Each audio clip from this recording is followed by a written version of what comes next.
Body.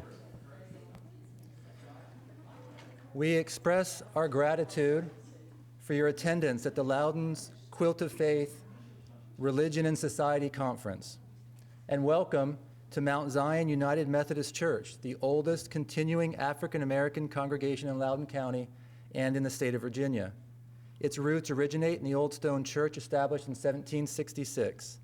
African Americans attended the services as unclassified members until 1789. They were members, yet there were separate membership rolls and seating. Before the Civil War, the church split over the slave issue. The Southern Methodists stopped holding services in the Old Stone Church, opting to hold their services in the churchyard. Finally, the issue of slavery splintered the congregation and the Old Stone Church was left to the slaves. By the end of the Civil War in 1865, the ownership of the Old Stone Church was undecided, so the African Americans made plans to build their own church. They raised money and purchased the land at 12 North Street for the sum of $250. $250 was also given by the Washington Annual Conference, and 2 years later, after the Civil War, in 1867, Mount Zion United Methodist Church became a reality. Built on the site where it stands today, the church began its life in the community of Leesburg. My name is Chris Stevenson, and I am the founder and president of America's Quilt of Faith, an apolitical, nonprofit, unaffiliated with any religion or religious institution, headquartered in Purcellville, Virginia. Our mission is to champion the idea of the indispensability of religion to American democracy, echoing the founding generation's belief that religions, because of their, quote, future state of rewards and punishments, close quote, have a unique capacity to build virtuous citizens necessary in a constitutional democratic republic such as ours. This particular conference aims to help attendees and those who view it later, and by the way, it is being recorded, and we'll deposit the files at Thomas Balk Library, in two ways. First, it will help all of us better understand Loudoun County's religious landscape. Second, it will help us better understand and engage in the indispensable work of Loudoun's religious makeup, and thus further the flourishing of Loudoun County and its citizens and that of American democracy itself. This is not an interfaith event. That is, the clergy assembled to speak to us starting at 11 a.m. are not working together on a project or to achieve some goal together, nor is that an expectation. Rather, they are representative of individual threads in Loudoun County's quilt of faith, each allowed to be among us by the Constitution's religious freedom framework found in Article 6, no religious test for public office, and the First Amendment's Establishment Clause and Free Exercise Clause. These places of faith's most critical work, from the country's perspective, is to instill virtue into their congregants. Each has doctrines, religious practices, and histories that are critical to their functioning and success. This is not to say that some are not working together or that none should work together on some project of their own choosing. That is simply not the focus of this event.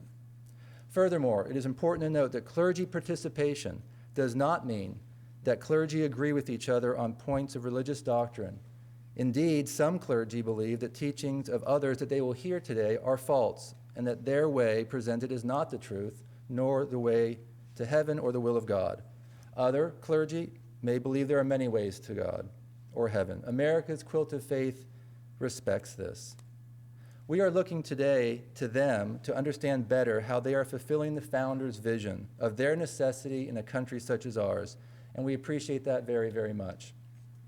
And finally, we acknowledge that we are at the beginning of a presidential election year with important state caucuses having just occurred, and that religion has been, is, and will be caught up in it. However, this is not the focus of this conference. We'd like to thank our corporate sponsors, for without them, this conference would have remained just an idea. Dose Moving and Storage, Loudoun Deck and Fence Company, Mr. Print, Photography du Jour, and I believe Shauna Ploger, the president of that organization, is here taking pictures. We thank her for her attendance and her photography. Contech and Anna Suda Community Kitchens. We'd also like to thank our hosting committee, Chris Brinton, Kwesi Fraser, Delegate Marty Martinez, Supervisor Kristen Umstadt, and Sharon Vertz. Kayla Kemp and Dee Alsop will take the remainder of this hour to paint Loudoun's religious landscape for us. They will introduce themselves. Then, beginning at 11 a.m., 7 clergy will explain how virtuous citizens are made, quote unquote, at their places of faith, and they may speak to how they are addressing the decline in institutional religious affiliation. Each will be strictly held to 10 minutes. Each will also introduce themselves. We will then have a break, and I will introduce the moderator and panel at noon, which will last until, actually 12:30, which will last until 1:15, 45-minute panel discussion, at which time we will provide lunch. You may take the lunch to go, or you may eat downstairs in the dining area. A special thanks, very deep appreciation and thanks to Reverend Tracy Lyons of Mount Zion, who will speak to us as well, for making this historic church available for this conference. By the way, bathrooms are downstairs in the dining area towards the rear. Kayla and Dee.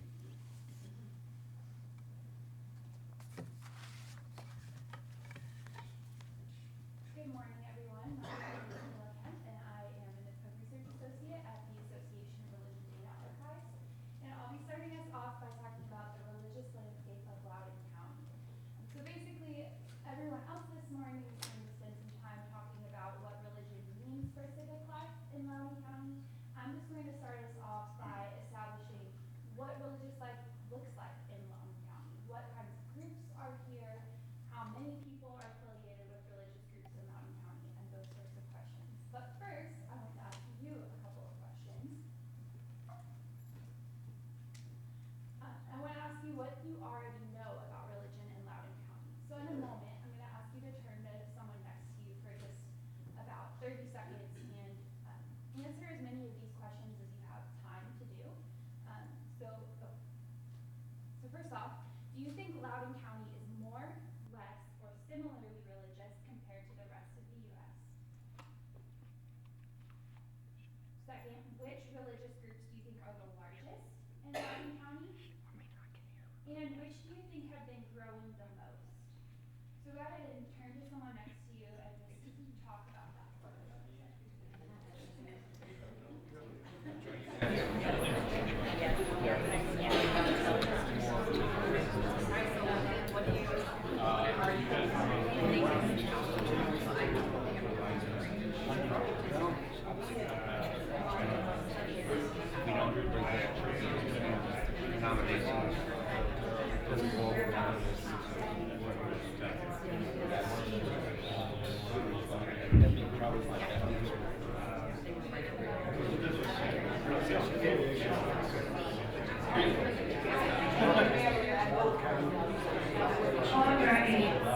I know that wasn't very much time, so you probably didn't have time to talk about too many of the questions. But hopefully you were able to make some good guesses and have your juices flowing so you're ready to learn answers. So during my presentation today, I'll start off with just a little bit of background and tell you a little bit more about where I work, as well as the data I'll be speaking to you about today.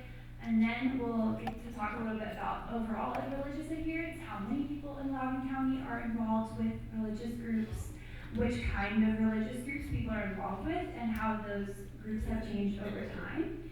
And then I'll end by telling you a little bit how you can learn more after today. As I mentioned, I work for the Association of Religion Data Archives. We typically go by the ARDA. And we have been democratizing access to the best data on religion since 1997. But what does that mean? Basically, religion is one of the hardest topics to get data on in the U.S. because the government doesn't collect data on religion out of a concern for protecting the separation between church and state.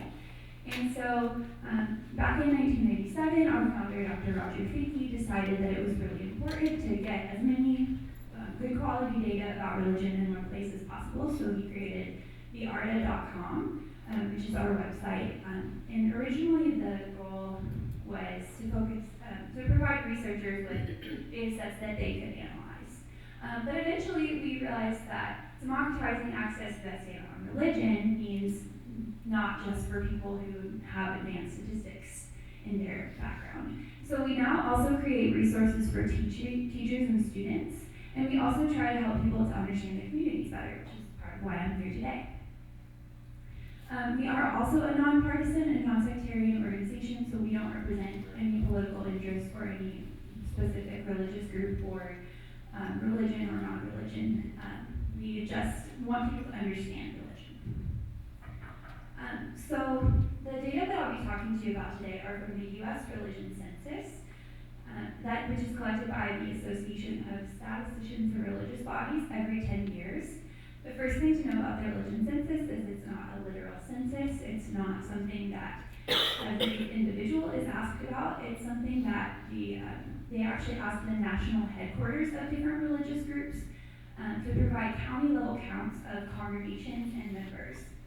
And so, for example, if they would ask the United Methodist Church, how many people do you have in each county, how many churches do you have in each county, and the national organization would report those numbers.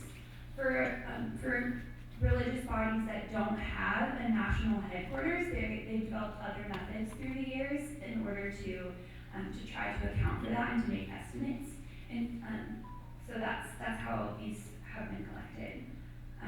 These data are about affiliation, not about religious beliefs or behaviors. So because they're not asking individuals, I can't tell you about how often people pray in Loudoun County or if they believe in an afterlife.